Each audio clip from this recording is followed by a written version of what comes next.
Hello, it's your boy Nash again. Hello YouTube for another video. Today, same, keep on the series on that day where I for my tourney prep for the first to five, just to showcase here some gameplay, some of my gameplay with double Nagakibas and how any tips and tricks that I can give you while I for the setup.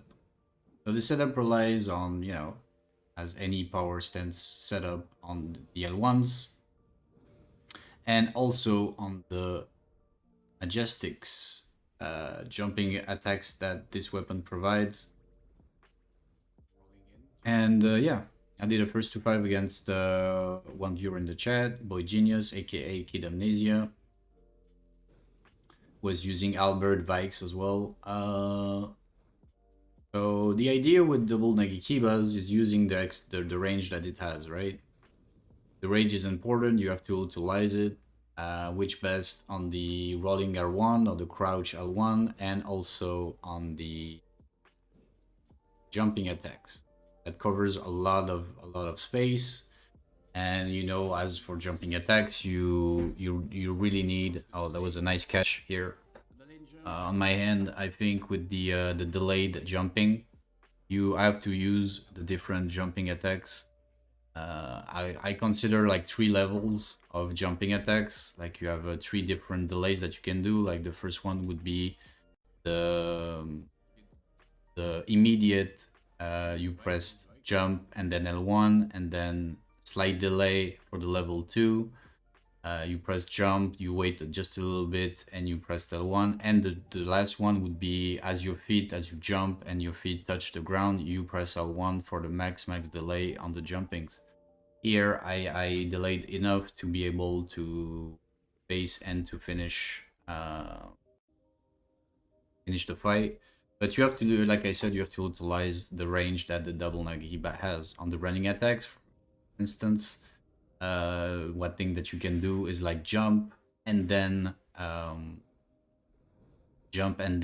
do compress L1 automatically. Otherwise, you're gonna do the jump attack, but that's not what you want.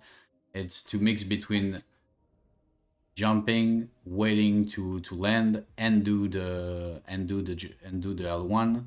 So you're gonna cue like a running attack as soon as your feet touch the ground, and also like mix it up with the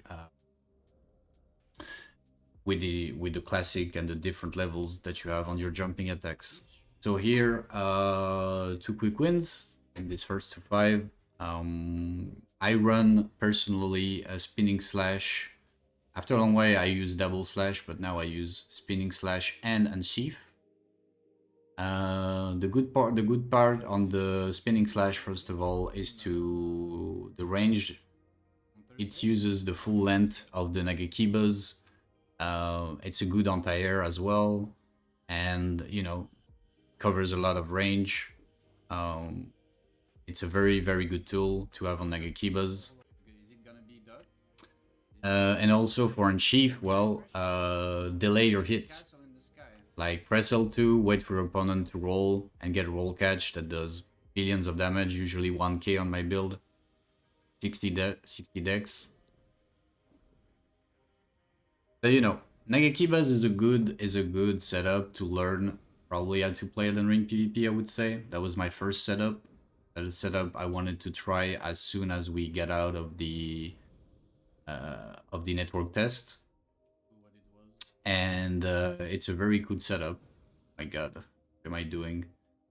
Got hit by the weapon art and now the running attack as I pivoted. You have good tools.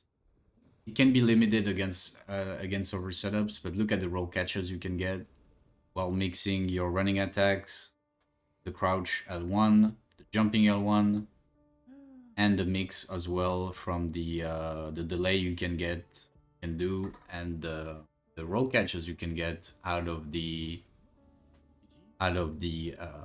unsheath. When you put your sword and you wait, it can be very intimidating. Depending on your opponent, but usually sometimes you have to press L1 R1 very fast with no delay, and sometimes wait a little bit, delay your hits, and sometimes you can get pretty clutch roll catches that you want. It's all about like conditioning your opponent on what you want to do. Um, but yeah, in this 4-5 here, it works pretty well. Um, but yeah, like I said, like the Nagakibas have quite a few tools, quite a few good attacks, like the rolling L1, the jumping L1. Put some delays on those attacks. Sometimes don't delay, and try to force your opponent to do as you want. Here I had the half of the damage, and then you can get also some pretty nice roll catches from neutral R1s, and see like the delay pays off once again.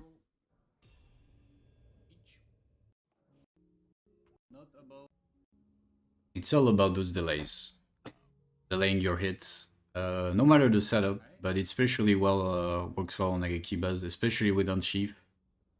Although,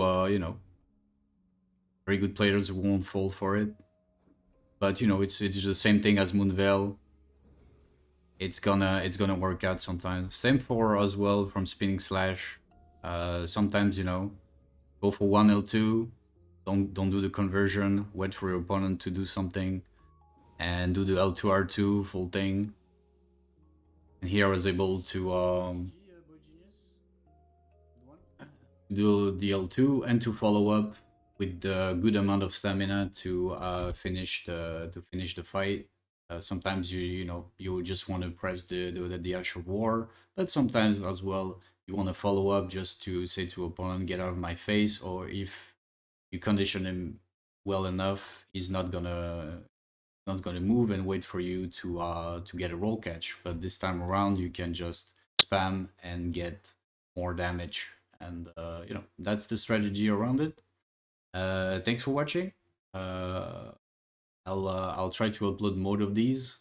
Like again, I said it was some footage from before the tournament that happened. Uh, and yeah, I'll try to upload more of these in the future. Thanks for watching. Leave a comment if you want to, and I'll see you next time.